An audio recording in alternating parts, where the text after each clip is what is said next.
Welcome to the Lazy Money Machine, where we show you the easy, no-nonsense way to financial and time freedom. Welcome to another episode of the Lazy Money Machine. Today, we're going to be talking with my good friend Erik about one of the topics that has been dominating every second of our lives, the pandemic. We're calling it the pandemic special, just like South Park did, but now it's just Erik and David. How is this pandemic affecting us? What is going to happen? What are our opinions about what to do, what not to do, how to do it, who to do it with? All those funny things, all those questions that you're having, we want to talk about. We'll even be talking about what's the next pandemic. Because this pandemic, a lot of people have made a ridiculous amount of money, and this is just the beginning of it. In the next one, there are even bigger opportunities, and it's already kind of been highlighted to us what it could be. So I want to talk about that, and I'll probably leave that to the end of the episode. But let's start with what is what. Let's start with the present. And it's actually quite an interesting day to be filming this, because today it's the 1 year anniversary of the first official case of COVID-19 in China. Literally, it's 1 year old. It's a happy birthday. We should actually play like a happy birthday song. Well done, COVID. You've made it a whole fucking year with us. Isn't that beautiful? Congratulations. So we have had this thing for a whole year, and it's completely changed the way that people do business and think about life. Yeah. I'm even having a non-alcoholic drink. That's how much everyone has changed in over a year. Actually, that's one of the things that's actually changed with COVID, the amount of alcohol that people are having, the amount of mental health problems that people are actually having. And that's not COVID. Let's actually call things for what they are. If you guys follow me, you know that I'm very vocal with this COVID thing and my thoughts, especially on lockdowns and how horrible they are for the bigger humanity, not just for one country. Of course, rich countries are going to do better with lockdowns. It's a no-brainer. If you keep people locked in, you have less disease because it doesn't go from one person to the other. But as soon as you do that, as soon as you lock rich countries, what happens to poor countries? They fucking die. Literally, people die of hunger. We're going to be killing millions. So that's why I've been so vocal about it, because I care about humanity, and what we're doing is literally a crime against humanity. Rich countries are killing poor countries.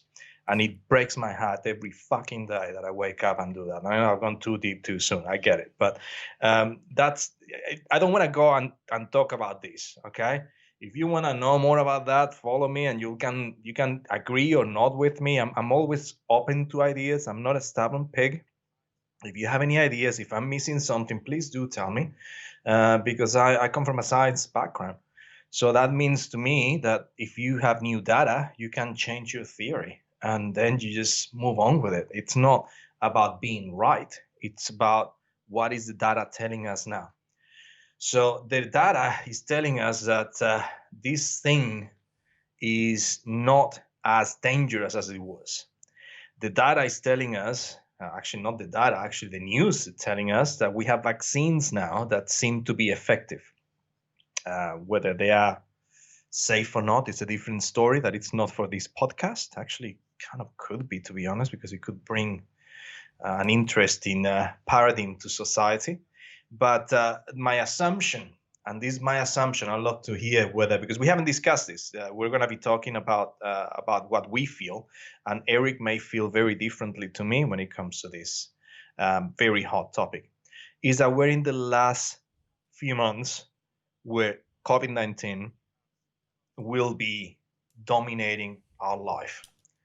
We probably have still another 6 months, and the reality is that we're in the middle of flu season in the Northern Hemisphere. And that means that because of the way that we test for COVID-19 and the amount of deaths that happen out of respiratory illnesses, we're going to have a high level of deaths. It's going to happen. It happens every freaking year.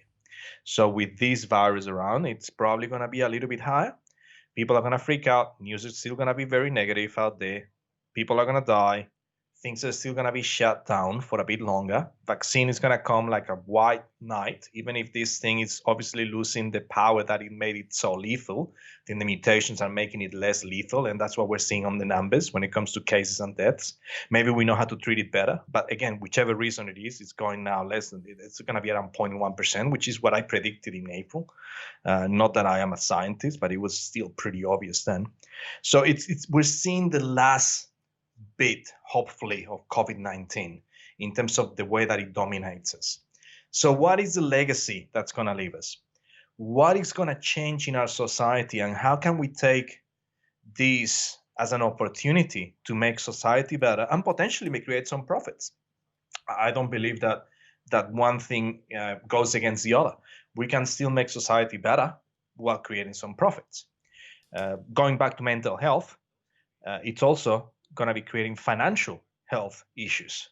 So we have those two issues are going to be, to me, the defining factor of everything that we're going to be talking about for the next 45 minutes. We have people with health problems. We're going to have people with financial problems. We're going to have marriage split-ups, which is the main cause for marriage split-ups is financial problems. And obviously what this pandemic, and not the pandemic, the lockdowns, actually, let's call it what the lockdowns have created, is a dramatic change in our economic system. It's creating a lot of unemployment, a lot of marriage breakups, which means that what used to be a normal home is probably not going to look that normal in the next 12 months. People are not going to be looking for family homes as much as they were before. What people are going to be looking for is going to be smaller units or multi-family units where people can save money because they're struggling and several families live together, whether it's their own family members or actually people that don't know each other and they're just kind of living in a property together. For me, that is a key component of everything that's going to change. The other big one, it's obviously going to be the work from home situation because of people realizing now that they can work from home. And how do we adapt our houses to provide that option? Because you'll be able to get a premium for that option. And that is what I want to be discussing when it comes to property. Then I also want to be talking about shares and potential upsides now on what we're going to see. So I'll talk briefly about what I'm investing on. By the way, this is not, I'm not telling you to do what I'm doing. I'm just disclosing this. So I'm disclosing right away that I have an investment on the things that I'm telling you. So obviously that is a conflict of interest. So do not invest in the things that I'm telling you, if that makes any fucking sense. Just I'm going to tell you what I'm doing. That means that I'm doing it. That's all that it means. There is no education. There is no telling you to do anything. And there is a disclosure that I'm telling you because I'm actually buying those shares and I already bought those shares. So we'll discuss all those components. Now that I've talked for about, 10 minutes about what I think this pandemic special is going to look like. Erik, what do you think, my friend? Yeah. Well, it's cheers. It's a very interesting topic, and obviously we've done a bunch of episodes already without even talking about COVID. So we decided it's a good time to go and address this. I think the many things that you addressed, we're going to talk about. What are the opportunities? We want to make this not a episode about whether governments are handling this properly, because for the most part we both believe they don't. But we want to talk about, okay, so this is a life-changing event, like a war, right? Not many times in a lifetime something like this happens. The big financial crisis was maybe one that affected some people, but people in a normal job were not that affected by it because there's social security and people, are not in wealthy countries are not that affected. But now, in wealthy countries, people are not so much affected economically because the social systems are basically pumping out money. Government is printing money to keep everybody alive. That is not the case for Indonesia. So, as you said, poor countries are gonna get suffered, and thus what you see in poor countries like Indonesia is the government has no option but to just open the whole thing back up, open again, and start the economy because there's no money to keep everybody alive. So, despite what's going on, you see that things are opening up. I'm going to head out to Bali in December, where we're going to do a podcast from hopefully a beautiful villa somewhere out in the sun where we're going to record podcast episodes. And that's a great thing about living in this country. We've got so much places to go that even if I'm locked down here for another couple of years, it doesn't really matter. What I'm trying to say is Bali is slowly opening up. They're suffering like crazy. If you know Bali, it's a big tourist island in Indonesia. The whole economy there is thriving on tourism. There's no tourism, so they're suffering like bad. And we're even going to do a round table with some entrepreneurs there talking about this. So that's going to be interesting. What I'm saying is that poor countries have no choice. They're starting to open up, which is great because that means that, we're getting back to normal life. And people in Indonesia are like, there's famine, there's droughts, there's floods. This happens all the time here. So this is just another one of these things. But in wealthy countries, this is a different situation. Lots of things are being done there.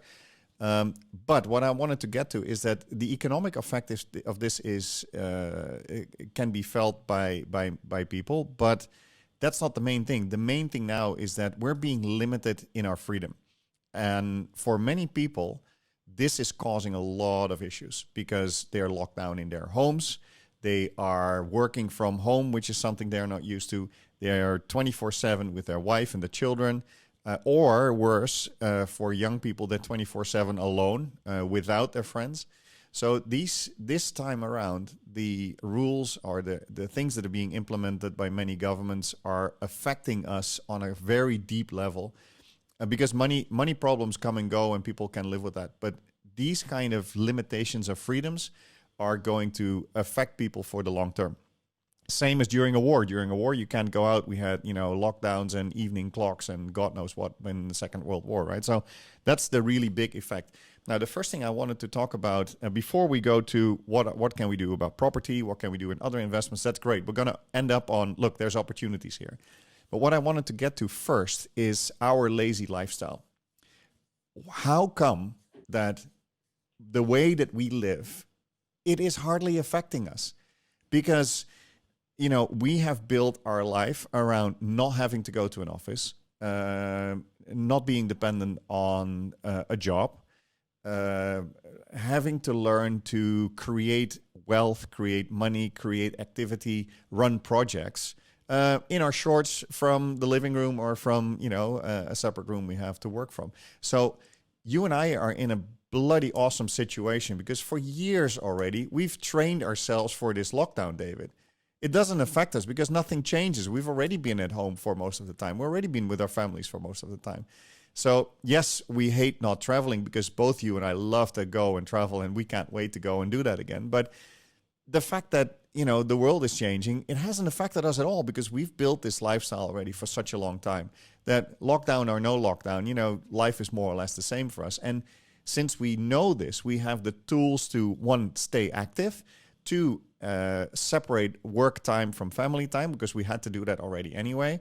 And three, you and I are, we see this as what more can be done, right? Because there's opportunities everywhere now because the world is in the shit, basically. And that is always a good situation to go and figure out what to do next.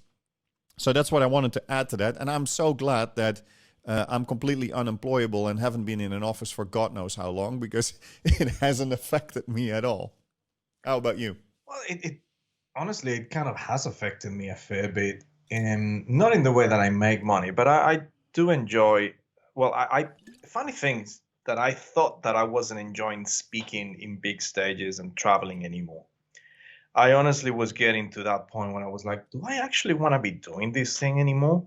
Is it making me happy?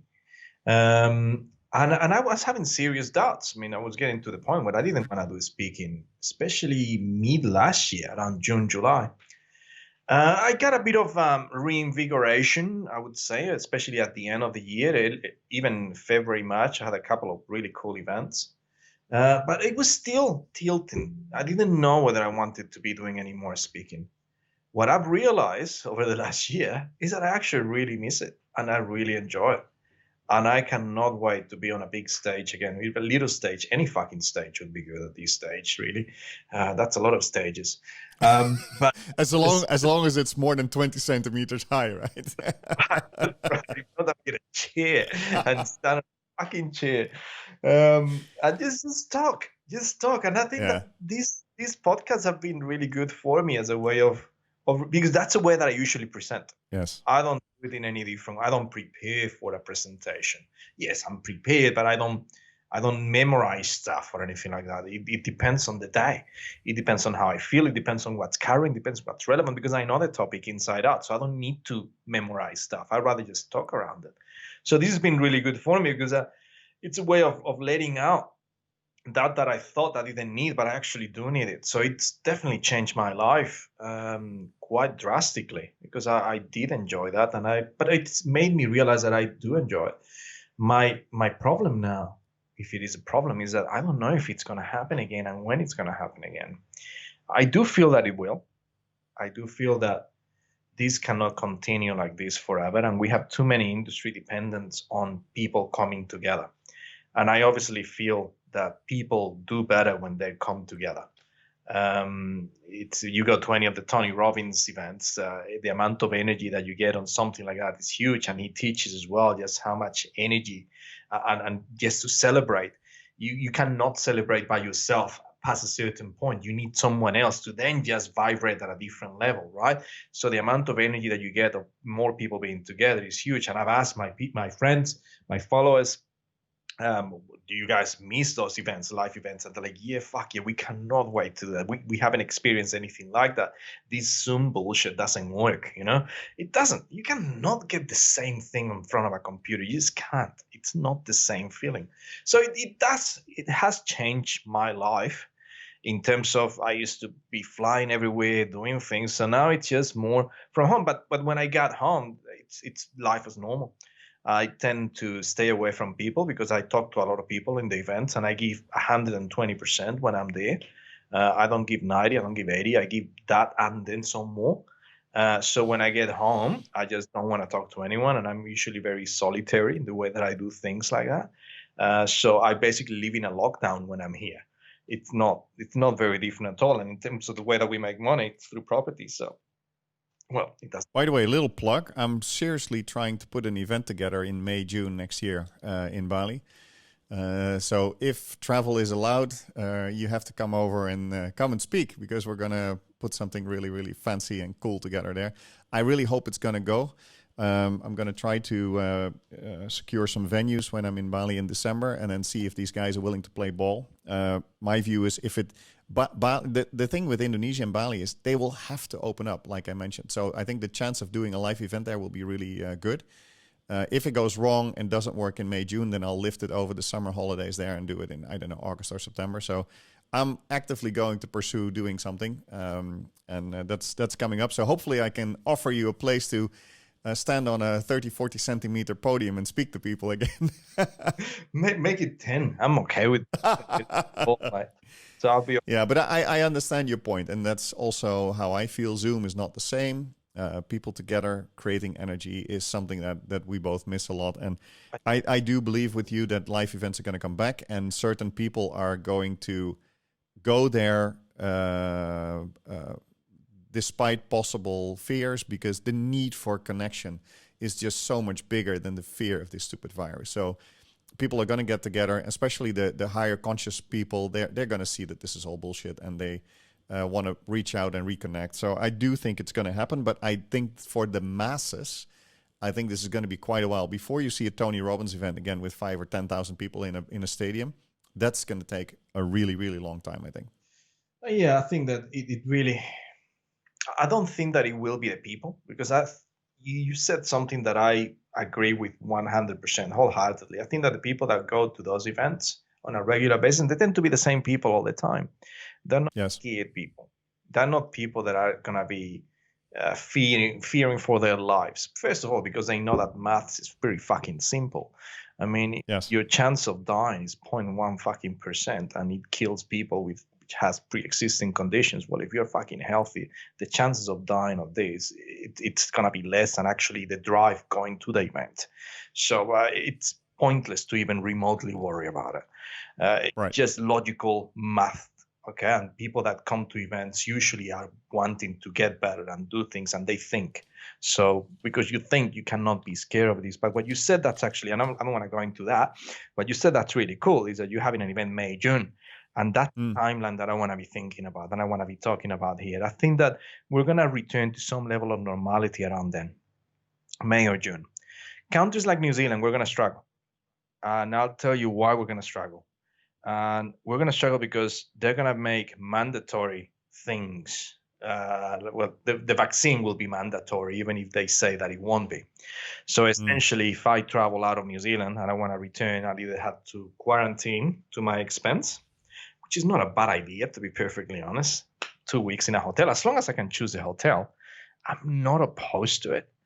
It'll be great in a way, 2 weeks, you just chill out and do nothing, or actually do some work, do things like this, or write another book or anything like that. I'm okay with that. I'm just not okay with having a shitty experimental vaccine. And that's a problem. Until we get all that stuff going and then everyone thinks, okay, this thing is gone, we're going to have that kind of gap. But I believe that May, June, mid next year is when things will start going to some level of normality, even with the craziness of the mandatory vaccines that we're probably going to see worldwide, the restrictions on travel and opening things.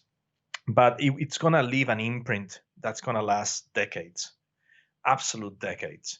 And that imprint is going to be the financial consequences, which are going to mean that you have to be looking at potentially selling some of the portfolio you may have. If you have properties, this is a good time in the middle of a property boom to potentially sell and buy different stock. If you have 3-4 bedroom standard family homes, now is the time to sell those fuckers. It's not useful anymore, unless you can add some more space, make it into multi-families, or divide them into two. It's one of the strategies that we teach over here and we do a lot of in New Zealand, because you only need a building consent to get 2 income streams out of one. So it's something that you need to seriously consider, because this is not just a short-term thing. This is just for the next 10 to 20 years. Right. Before we go to the money strategies, David, I would like to speak a little bit about mindset, since this is going to take more than everybody thought, right? This is going to take a lot longer than we all think. What can we say about how shall I say that? Not stay neutral, but how to how to stay sane, basically, right? Because if we want to make the right decisions for ourselves, for our lives, for our families, we can't make them based on emotions, based on hearsay, based on rumors, based on gossip, based on these kind of things, right? So we need to find a way to know what's going on, like you said, right? And then draw our own conclusions and then take the best decisions we think possible. Now, one of the things I wanted to throw in first is a lot of things are being influenced by what we sometimes refer to as other people's opinion, right? Or other people's drama, right? So this includes mass media. This includes anything that is being hyped up in the media. So what you and I are both doing, I think, is especially around this pandemic, we're really looking into facts only. We're not, as far as I can tell, I'm definitely not affected by what the mass media is reporting around it. I know that mass media is colored and it's sensation driven, because that's how mass media keeps the ratings for the TV stations and for the newspapers going. So they thrive on fear. So I'm interrupt just quickly. The difference between China and the rest of the world is that China knows that the mass media, the mainstream media, it's propaganda, while we haven't really realized that yet. But yes, 100% correct. Yeah. So I think for me to stay sane is, if you can't limit it, I think get rid of absorbing mass media and also social media, because at social media there's a lot of people afraid as well. So what you got to get done in a conceptual way is stay away from too much of other people's opinion and other people's drama. It's okay to listen to them, but you need to look at things on your own and draw your own conclusions, I think. And if your conclusion is that for you, COVID-19 is a scary thing and you could be affected by it because you're in poor health, then draw your conclusions on that. I think that's fine. But the way that I look at it, like you, is I think it is a relatively harmless thing. If you do get it and you get sick, you can get really sick from it. But again, the chances of really dying from this are really, really small. So that's what I wanted to add. So how to stay sane for me is to stay away from mass media, not buy into everybody else's fear, avoid people that are too driven by it. So there are certain people around me that are really into the news and what's going on. I tend to not either. Well, I either let them tell their story and let it not affect me, or try to not speak to them. And hello. Was it a nice guest in your screen? What's his name? This one is Chica. Come here, Chica. Come here. She's the big greyhound. Hey, puppy. Oh, it's a she. Yeah. That's a beauty. Very gorgeous. Yeah. Going. No problem. So yeah, that's one of the things I wanted to add. So mindset. How do we stay sane? What do you do to not be too affected by this? I've struggled. I'm gonna be honest here. Okay. Open up. I've really struggled, especially the first couple of months. Right. Just because I didn't understand why people couldn't see what I was seeing. And I went straight onto media, straight onto facts, read everything, did all the numbers, and then life just made sense. But then no one could see the stuff that I was seeing. And I was very surprised, about it, that it just seemed so obvious, but no one could see what I saw. And the frustration was getting to the point where it was affecting the way that I was behaving, the way that I was operating, and it became obsessive. So it was hard. So to keep sane, I had to, like you said, kind of disconnect from the propaganda. I still have very strong ideas. But then it went on to a different stage. I think that the acceptance part was there. And then the next stage for me was trying to help. It's a white knight stage that I call. And I think that because it hasn't affected me financially, and it doesn't affect me, what I say doesn't really affect me financially. My thoughts, if I think that that lockdown shouldn't happen and that everyone should not be wearing masks because they've been shown, in basically every fucking study that they're useless against the flu, which is a bigger virus than coronavirus. Why the hell would it be useful against coronavirus? It makes no sense whatsoever. So if I'm vocal about these things, I can say it because I'm not scared of losing my job. And you were talking about the fear, about taking care of our families and everything else. And I see that in people. Everyone that I talk to, especially, no, not everyone. I'm saying what I'm saying is not correct. The people that are successful that I talk to, the people that I normally relate to and do business with, agree with me 100%. The people in high-level jobs that I deal with, again, lawyers, everything else, they all agree with me. But they have a problem, which is that they don't have the financial situation that I have, so they cannot make that expression public. So there is a lot of fear. There is a lot of frustration that way. And I think I've taken this role of being open about what my thoughts are. And look, it rubs a few people the wrong way. I've had a few interesting messages that get sent to me. But I have about, I'm not exaggerating, maybe 100 times more messages, maybe more, maybe 200-300 times the amount of messages that are positive. And they find that listening to what I'm saying and what I'm posting is helping them cope with it because they feel the same way. They just cannot voice it because they're terrified of the consequences of them voicing it.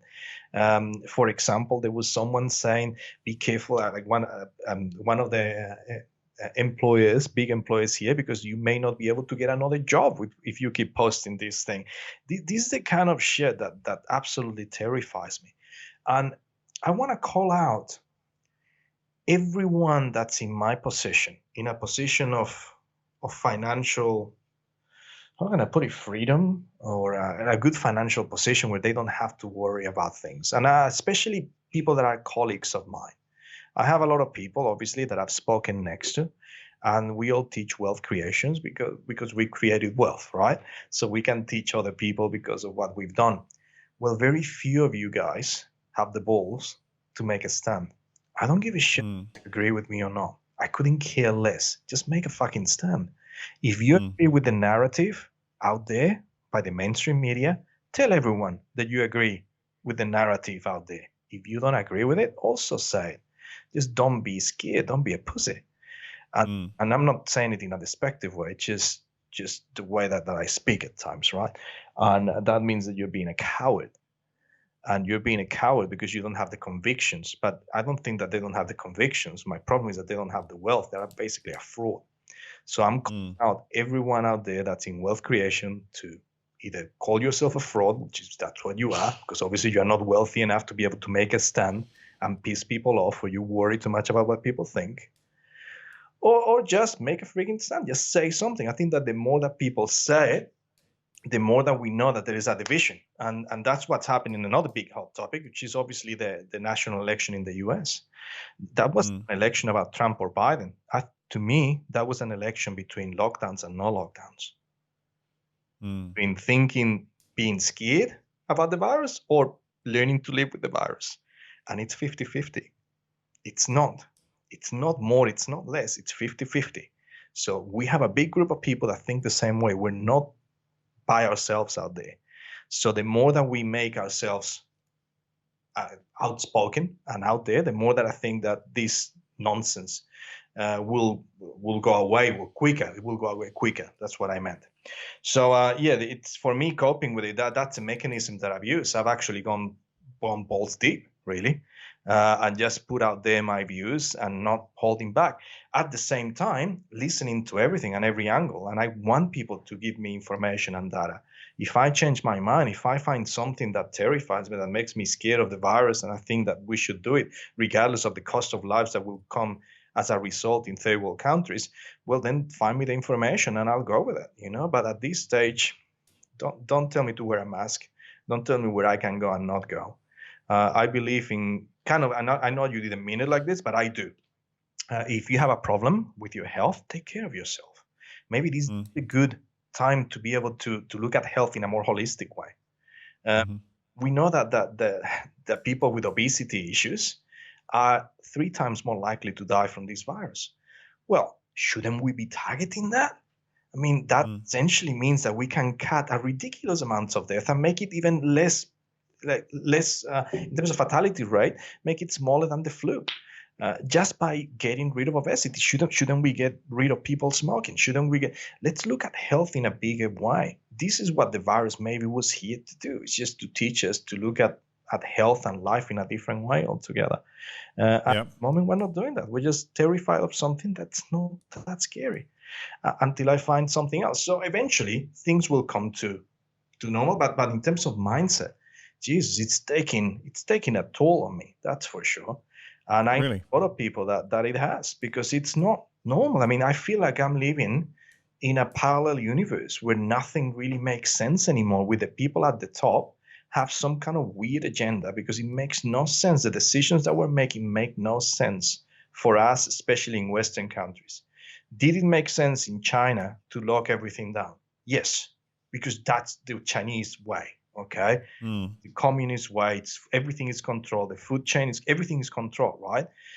It's easy. You can do it that way. You cannot lock down an economy in a Western country under a capitalistic model. It just doesn't. It destroys everything.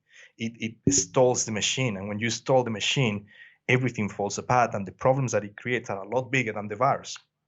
And that's my Yeah, you and I differ about this, right? You're very vocal about this. The view that I have on this is that although, I completely agree with everything you put out there, right? So I do not disagree with you. For me, it's a personal thing that every time that I put energy into it, it is affecting the positivity inside me. So therefore, I choose to not so much be quiet, but I choose to use my energy for sending out other messages and talk to people in another way. And that's just how I am. And but I do completely admire people that stick their necks out. People like you, like David Icke, like people that are very vocal about this, because I might not agree with everything that people have to say there. But in the end, I want the other side of the story to be heard, especially when it reduces fear in people, because I think the fear is completely inappropriate and is stopping a lot of people from from really looking at from looking at the present and the future, right? Because this thing's going to go over, right? Second World War passed, famine passed. Things go over, and the world's going to come back to normal. So let's go through this difficult phase, but let's not worry too much about it. It's only a blip in the in the movie, right? Yeah. And I want to point out there've been some really good people that have made a stand. Like Tony Robbins was one of the first ones that did. Yes. If you listen to his webinar that he did about it and the death rates, and he thought it's exactly basically almost number by number what I told my clients like a month before. No, not even a month, maybe a week and a half before he did it. Right. He's made a stand. Then we have in Australia, we have Jamie McIntyre, for example, another wealth creation guy. He's made a really strong stand, and he's doing some really cool stuff by sharing and putting himself out there. And look, they're getting attacked left, right, and center. Same thing in the UK. Actually, my friend Kevin Green, he's actually being vocal now lately.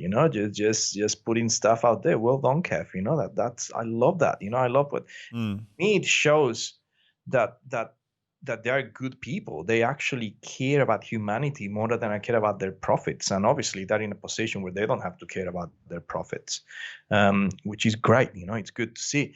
But I see some. Also, sorry, Dave. The other thing I wanted to add, the reason why some of these people are not worried about speaking out is even if it has an impact on them financially, even if it does affect them financially.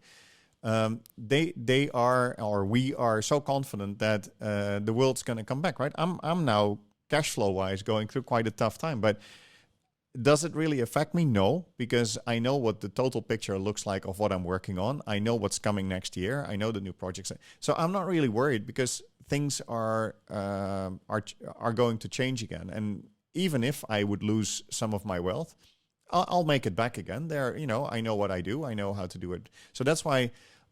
If the fear of losing money is driving your decisions, you're always making the most stupid decisions you can make. So that's one of the things we need to learn here in lockdown. If the fear of losing your job is getting you to do ridiculous things and take vaccines, for instance, whatever it is, right?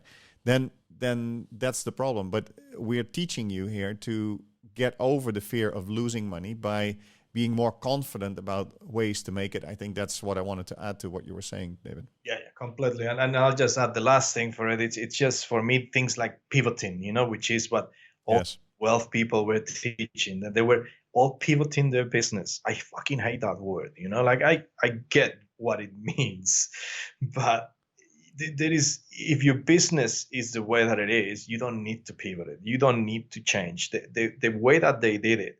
The quickness of it all, it showed to me that they're so reliant on they're living literally day to day. Can you give me an example? Because now I'm really curious. So not maybe a person by name, but what do you mean by people pivoting that should not be pivoting their business? Yes. So people, for example, teaching business or how to invest in business or buy businesses or improve your business. And then the day after, they're basically setting up online shops and online coaching things about, how to do the online business thing. Well, you weren't that good at business, obviously, to start with, because you have to keep doing stuff and taking advantage of situations you shouldn't take advantage of.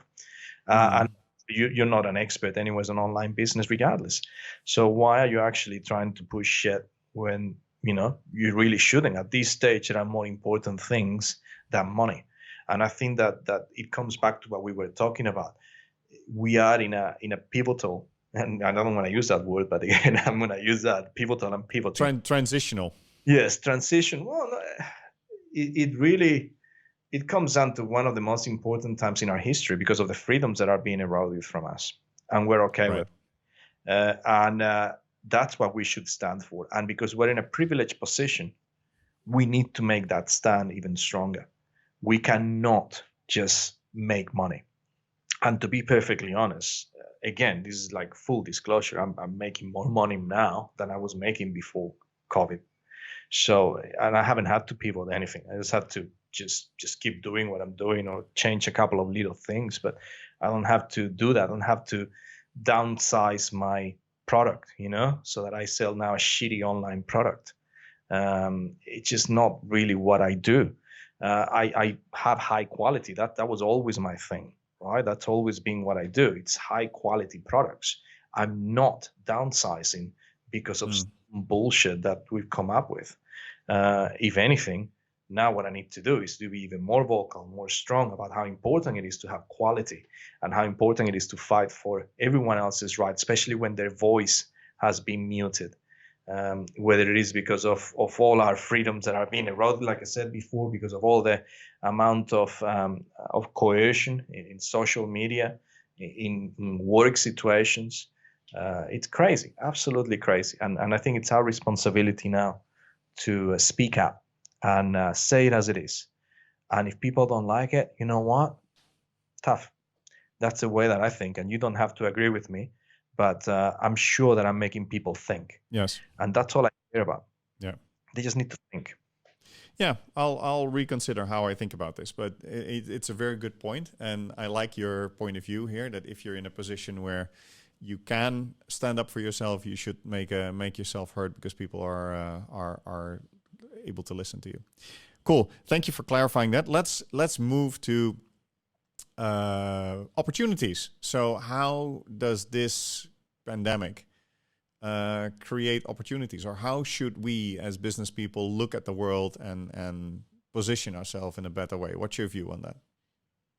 I'll repeat a theory that I've already said a couple of times in podcasts, but just in case that people don't get it, I'm going to try and make it super simple, Right.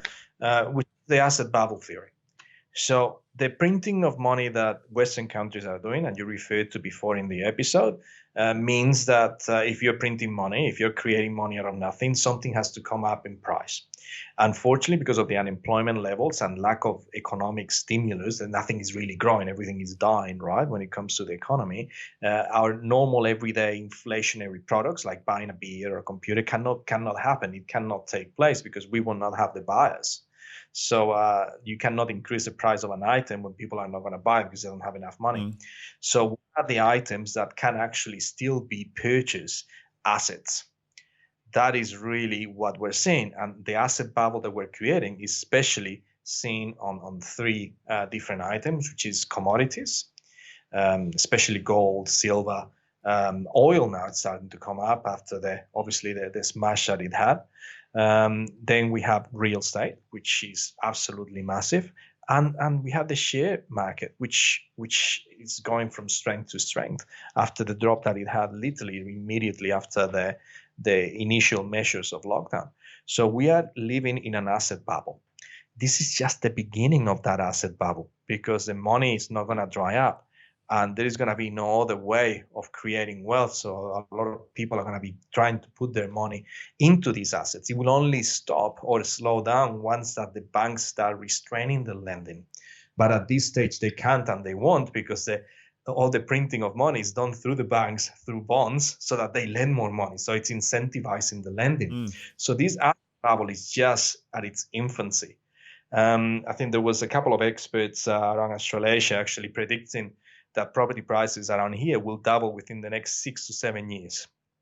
That's really where we are because of what we're creating. It's not that the property prices are going up, it's that our value of money is going down. Yes. Because we're creating a lot of it.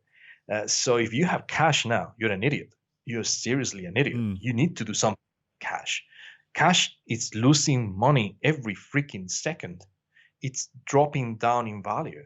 You have to be looking at different alternatives. The other alternatives, you look at commodities, look at Bitcoin, for example, as well at the moment, in terms of cryptocurrency and the way that they're backed and how little backing any kind of currency now has in the world. So look at those options because it is definitely now the opportunity is there for you to move any cash that you have, and people are doing it. And that's what we're seeing, the growth that we're seeing. People are already doing it. Move your cash, move your equity into assets. That's the only way you're going to take advantage of this. If you do not, you will become one of the not have or the have-nots in the world. The division of wealth that this is going to create is going to be epic. It's going to be of historic proportions. You're going to have people with money and people without money, and that gap is going to be now unsurpassable. Within the next decade, 10 to 20 years, that gap is going to be at its biggest in a percentage basis that I think we've ever experienced in history. Mm. And that makes it almost impossible for people to get back into that ladder or to get into the ladder so that they can go on to the next. It's just too high. And it's And already a problem now, right? I mean, if you look at people that want to start, like the stories we read about young people, millennials, Gen Z wanting to buy a house in Europe, in even in Australia, in countries where we've seen a huge increase in asset prices.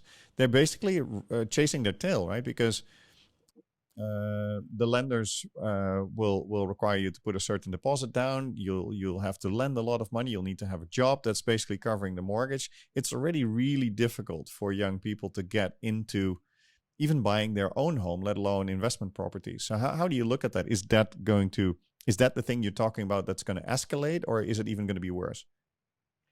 it's going to escalate and be worse. Really? Correct. That's what I'm talking about. Unfortunately, that gap is going to be of mountainous proportions. This is not now. It's hard to get into it. It's going to be basically impossible. Mm. And that always comes back the wrong way. So essentially, every time that we've had that gap increasing, it tends to be a revolution or a war because people cannot take with it. Mm. So how do you control that potential problem? In a very simple way, you take the ability of people to protest, you take the ability of people to congregate, you take the ability of people to do critical thinking, which is a very interesting thing that's happening in today's world. So we're losing that ability to be able to criticize, to be able to express our opinions, and that potentially it's done in a very deliberate way because of the gap that's actually being created at the moment in society between the haves and the have-nots. And I really feel it for our kids. It's not us anymore; it's our kids. Mm. We them a really shitty world. We really are, and something needs to change dramatically, drastically. Right. So, okay. So the key strategy that you're pointing out is that cash, I mean, that's always been the case, but it's getting worse now because the value of liquid cash is going to go down. I mean, we've seen those trends already way before COVID, whereby interest rates in banks are close to zero or negative, means, banks don't appreciate people putting their cash in the bank anymore because they've got too much of it. That's really how it works.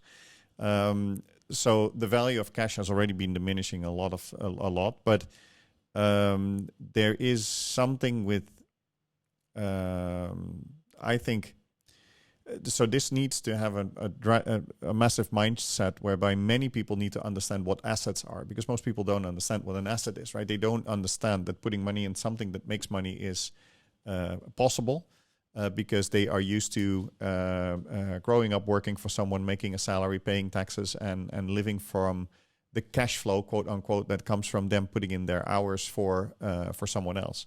Yep. So if we're now in a situation where this is becoming even more important, right, whereby cash is losing even faster value, whereby job security is even more insecure, and so how then can we bring across this change of you need to get your money into assets? How can we show people how to do that? The first thing is you need to take massive action. At this stage, this is not now something that you can do or not do. You have to do it. There is no other way around it. You have to do it now. You cannot do it next week. You cannot do it next month. You should have already done it, in my view. But if you haven't done it already, well, you have to go through any kind of hurdle that you may have. You're going to have issues with lending. You're going to have issues with looking at markets. Well, in my experience, there is two things that people don't have. It's either the ability to understand what a deal is, and then the capacity to find such a deal.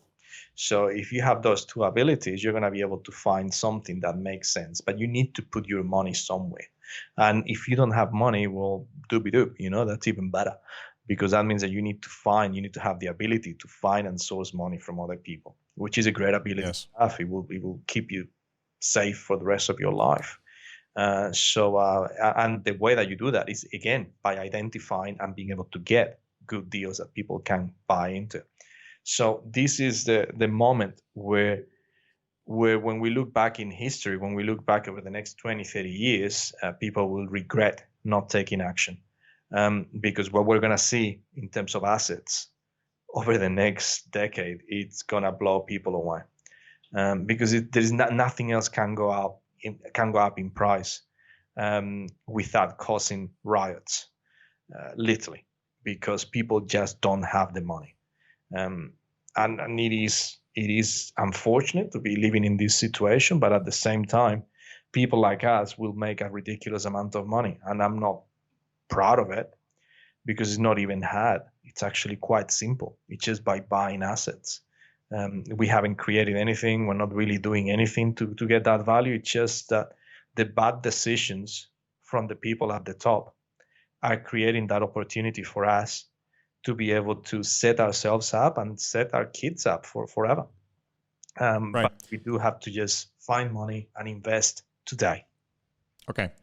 So that's the premise, and I agree with you. I think this is good advice no matter what. The problem is that if economic times are great, then people sometimes don't really realize, because look, I can go out and get a job and make more than enough money to live and have fun, so why would I? But now times have changed. So let's make it very concrete, right? We know that lots of things are shifting because of COVID, and I think a lot of people listening here are interested in finding out, okay, so great, that's what I need to do. What do you guys, David and Erik, see as the opportunities in investing, right? What is this COVID thing doing to change some things? Now, I don't want to take all the things away from you, but I'll share one and then I'll hand it over to you. So one of the things I think that we need to look at if we want to look at concrete investments into assets is that we need to see the effect of what the lockdowns, as you call them, around the world are causing on family situations. Because, David and I both know property very well. David knows a lot about other things as well, which he will share after this. We need to look at what is the effect on family situation. The effect is that families are, the breadwinner is working from home in a house that's not suited for working from home for the most part, because most people have not created a separate office whereby people can work. So there's a lot of tension because people are living close together. Their house is usually not suited for this kind of permanent working from home situation. And there's a lot of tension in families, right? So if we draw those trends out, what we can see on a macro level is, I think there's going to be a lot of split up of family units, meaning people are going to get divorced, they're going to get separated, people are going to stay single longer because they can't meet the right person to live with. So we're going to have a lot more need for accommodation, living space for smaller family units, whether it's a mother with kids, whether it's a father with kids, whether it's people on their own. Now, this was a trend that was already happening. People were getting married later, people were staying separated, but this is going to accelerate because the units of families that are now living in one house, very likely a lot of them are going to go and live in two houses. And it's really strange because I've spoken to a lot of friends that I haven't spoken to for a while, and there's a high percentage of people that are going through divorce right now. I experience it up close and personal.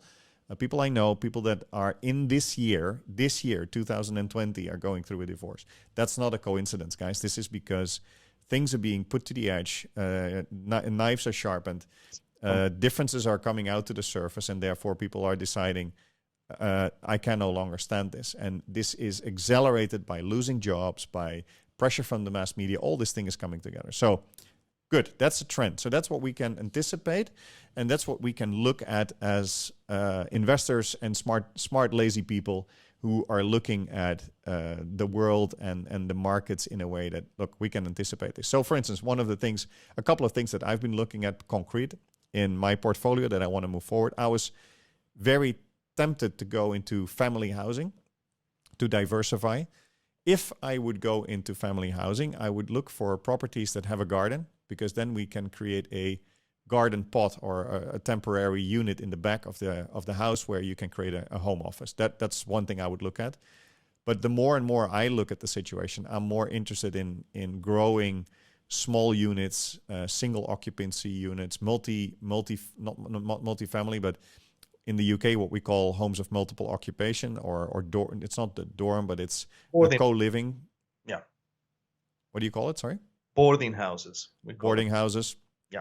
Yeah. So I'm really interested in that, because my view is that if somebody gets a divorce, there is no money in the family to go and rent two houses.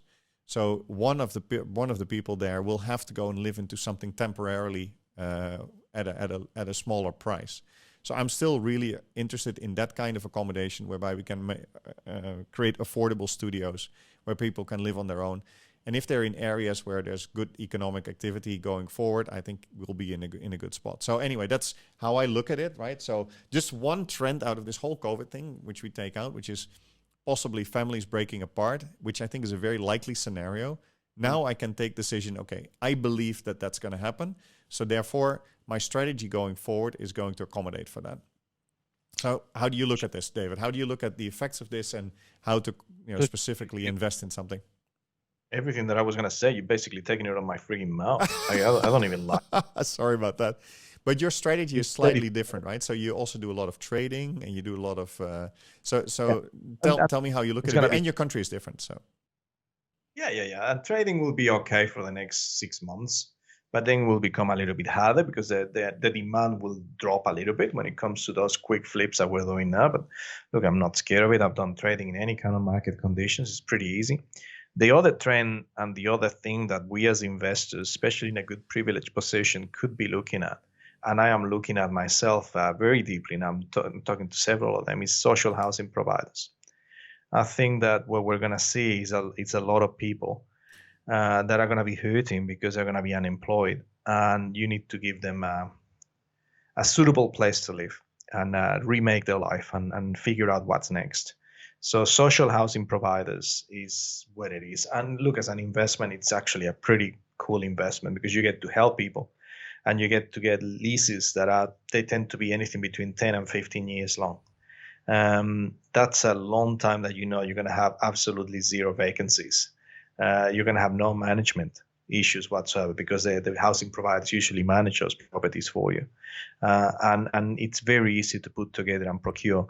So at the moment, we're just some details on this, David. What we mean by social housing is accommodation provided by the state in some form, right? So it can be the local government, can be municipality, can be country level government. They provide housing for people who cannot afford housing, and we as investors, we can be the providers of that, right? So we can have the buildings and then have a contract with the government. And like you referred to, that's usually long-term contracts whereby they take the whole place off your hands and even handle the maintenance and things like that. Long-term contracts for them to house a certain number of people that are on housing benefits who can't afford to pay for their own housing. Yeah, it's similar. It's slightly different over here in New Zealand and Australia. It tends to be more along the lines of specific charities that deal with people that could have social issues, for example, breakup marriages or domestic violence with females especially, and they want to have a safe place. So what they do, essentially, they get all the money from the government, right? So they're in a government program, they get all the funding from them. And one of the things that they do is provide social housing for those people. But they obviously don't buy the houses. They rather lease the houses from someone because for them, it's all cash flow that gets given from the government. And we get to rent the properties, help these people out, but they manage the whole thing. So we don't have to do anything. And it works really, really well because it's different charities that have different prerequisites and different things that they're looking for in their apartments, in their investments. Most of them tend to be looking for a smaller type of situation. So anything between 1 and 2 bedrooms is what they tend to look for. Very few of them look for 3 or 4. So it's all smaller stuff, cheap, but still you need to have specifics. So very, very clearly they need good insulation. They want heat and make sure that everything, or cold, they want to make sure that it's very well insulated and that it works really well like that. So simple, clean, tidy, effective. That's what I'm looking for. Right. Any other areas of property that you think are going to be booming? One of the things that we might address is that clearly, the way I see it is, working from home has been forced on many companies for the last 8 months. I think employees are going, great, I can now work from home. So I think there's going to be an enormous cull in office spaces. Companies, there was I might have mentioned it before, but I think one of the big telcos in the Netherlands, Ziggo, Vodafone, they're a telco company. They have told 7,500 of their employees, so basically anybody who's not a store clerk, to work from home, and they can work from home for forever now for maximum half of their time, I think. So they will cut their office expenses by half or more. Yeah. This is something that's not going to come. This is here to stay, and it's going to create a huge opportunities, because you might not be an investor in. If you're an investor in office space, you're fucked basically, because that's going to be terrible over the coming years. But if you are able to change it into something else, there are really, really interesting opportunities there. Oh, look, and what we've done with lockdowns, we've destroyed small retailers, completely destroyed them, their business. We've destroyed restaurants. We've destroyed coffee shops, bars. We've killed a lot of our bread and butter, and it breaks my heart. It's one of the things that really pisses me off, you know, that right. We have all freaking Amazons and everything else making a shed load of money out of this nonsense, while we are destroying our mom and dad investors, the cool little businesses down the road. You know, we are absolutely crippling them. It's impossible that they survive this. We basically set them up to fail. There is no way. Yeah, we're giving them a little bit of money now, but they're screwed, because no one's going to be able to spend money going forward. So it doesn't really matter that we're kind of funding the life at the moment, because it's just a temporary patch on a hemorrhage. So what's going to come out of that for us? If we want to look at this and do something with this, what can we do with it? Space. So the idea here is to convert any kind of even retail potentially into housing. I think that the reality is that the retail outlets tend to be very central, and some of those whole precincts potentially will change, and they will become more just residential, central, kind of potentially even cool apartments. It's all going to change, but especially commercial space. Commercial space in terms of office space, it will all be drastically reconfigured. And because the governments are going to have a lot of pressure when it comes to migration and people wanting that accommodation, the permits will become fairly easy to obtain. And then you have migration patterns that are now changed as well forever. The reality is that we have countries that are going to come out of this thing looking like they are superstars, and countries that are going to lose a lot of people. I think that, look, New Zealand is a pretty small country, and I'm talking obviously because it's where I live and it's simple for me to be able to tell you the numbers. We have 5 million people. What most people don't know is that there is 1 million New Zealanders outside New Zealand. That means an extra 20%, of us are actually living outside New Zealand. Of that million, we're estimating that 500,000 would probably return to New Zealand within the next 3 years. 500,000. And on top of that, what I understood is that since you guys are so far away from everything, a lot of wealthy people see it as a safe haven or a backup, right? So basically, the really wealthy guys have a place in New Zealand, and then they have a ticket on Elon Musk's ticket, his rocket to Mars, right? Yeah, it's crazy. So we have the amount of people that are coming in, which are Kiwis and also non-Kiwis, especially wealthy investors. Same thing with Australia, to be perfectly honest. I think that we're going to have a massive level of migration to Australia. So some countries that the media has deemed to be dealing with this the right way, whether it is the right way or not, it's not for us to judge, even if it's pretty easy to.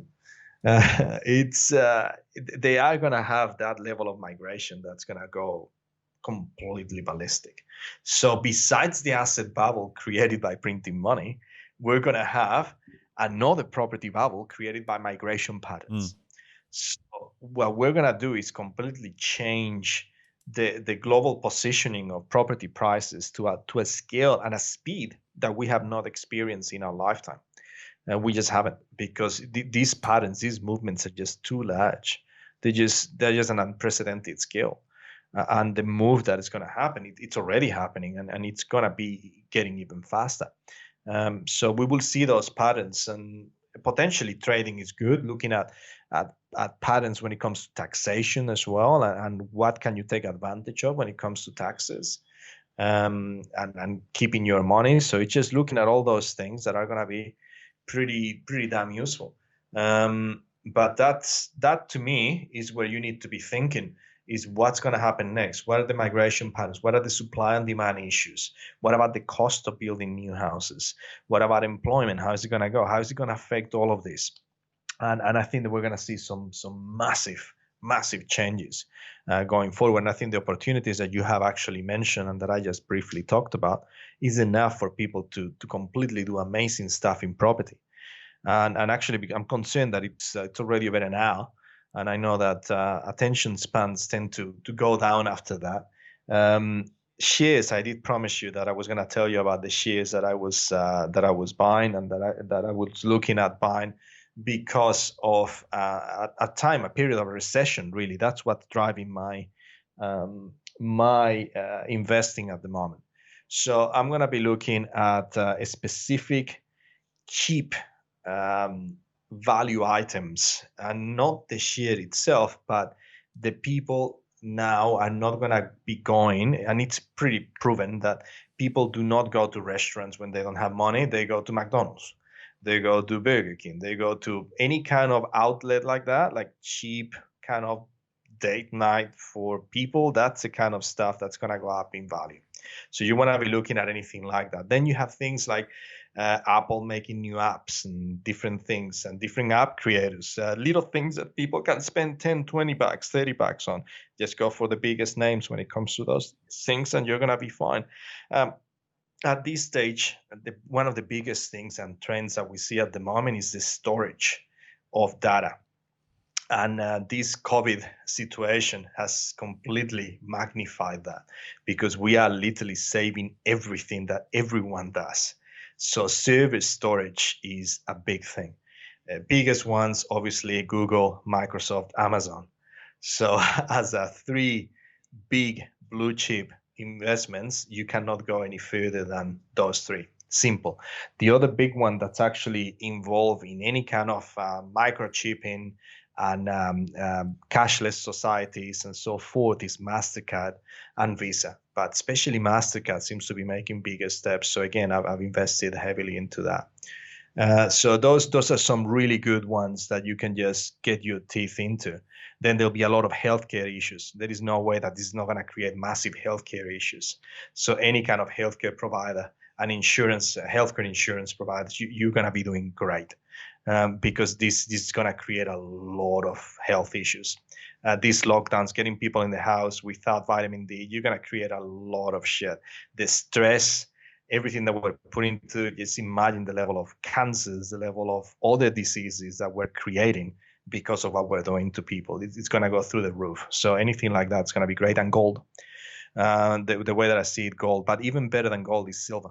At this stage, I think that it's been held to where it is because of the amount of shorting that people are doing and have been doing in an institutional level. I do feel that we will be talking about silver in 12 to 18 months time, and you will be telling me, holy shit, why didn't I buy more? So it's for me, it's one of the ones that I'm pointing people to, because it's what I'm doing. And again, I'm not telling you to, I'm telling you not to do it, just in case that anyone wants to copy what I do or not do. So it's a no-brainer. And the other big thing that I wanted to tell you guys about, just so that you can be aware, because they'll create opportunities like COVID has or lockdowns have, is that obviously the World Economic Forum, they created the Agenda 21. They created all these. They create all these situations where they can predict what will happen in the situation of a pandemic, for example, right? So they created a role play where they just made up, hey, we have a virus that basically was very similar to what we've had. What will we do? How do we control it? How do we make it better? basically the scenario played out almost step by step the way that they came up with literally in October 2019. So that was in the World Economic Forum. The latest thing that they're saying, and they said that it will be much bigger. And this is just do a search, is cyber crime. So the next big pandemic is a cyber pandemic. It's not a viral one. It's a cyber one. That's what they predict. I'm not saying that it's going to happen. I'm not saying that I'm predicting it whatsoever. This is just what the World Economic Forum is telling us to be prepared for. And they told us to be prepared for last year for a COVID pandemic, essentially. So that means that on a cyber attack of that scale, that the things that will go down will be the power grid. So it will be a power grid attack. And it's interesting that Trump signed a cyber crime act or law that passed to increase the amount of spending in America because he is aware of this situation. So in my opinion, this will probably happen, and there is definitely opportunities that come with that, and you should be prepared for something like that. So that is the next global preparedness kind of pandemic that the World Economic Forum is predicting. Will bring a lot of opportunities around different investments because it will change the way that we do things, energy sources, security, cybersecurity. It's a great way to actually do something great to invest on at the moment. That's why I said servers, everything else. So if you're looking at those major storage companies, you're going to be doing great. And that's unfortunately the world that we live in. We have to be looking at these things that seem to come to fruition, to reality way too often, and be prepared one step ahead. Yep, great. I think the next pandemic we could fill another hour. I think if we want to talk about the consequences of that.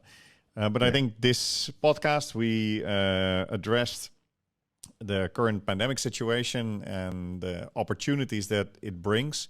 Also, how we can keep our mindset sane in this situation. How we can keep thinking on our feet.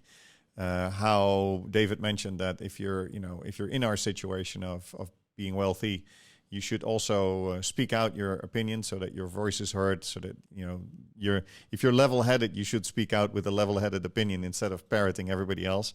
And I hope we address some things on how we are always looking at what's happening in the world and how can it influence us and how should it influence us as investors and as entrepreneurs. Brought up a lot of concrete points, David. I think it's valuable information, and I really enjoyed it. Is there anything you want to add to close off?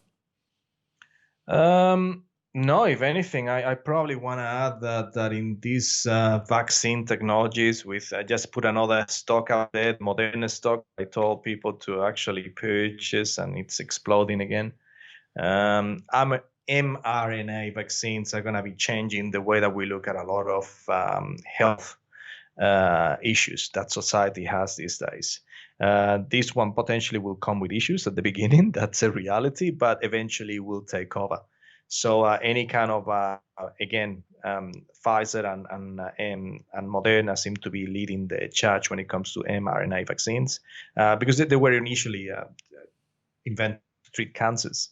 So this is just going to exponentially grow, and the potential for growth over there is huge. So again, healthcare, all those things. But I just want to say thank you for guiding me into more of a mindset thing. I wanted to go more into an economic thing because the mindset thing kind of pisses me off. But you've done it very, very good left hand. So you've kept me in track without going too crazy. I just really wanna finish it by saying that people are going through a rough time. Check on your mates. Make sure that you do that. And don't just say it, don't think about it. If anything happens to them and you haven't made that call, you haven't paid that visit, you haven't had a beer with them, you're going to regret that shit for the rest of your life. So pick up the fucking phone right now and call a few friends and say, are you all right? I just want to have a chat. And just open up about the way that you're feeling, all right? If you're not feeling bad, just call me, call Erik, call whoever it is, call someone, okay? It is a weird time in society, in the world, but we're all in this together. So let's help one another, and this too shall pass, and we shall get stronger out of it. been listening to The Lazy Money Machine. Find out more at lazymoniemachine.com.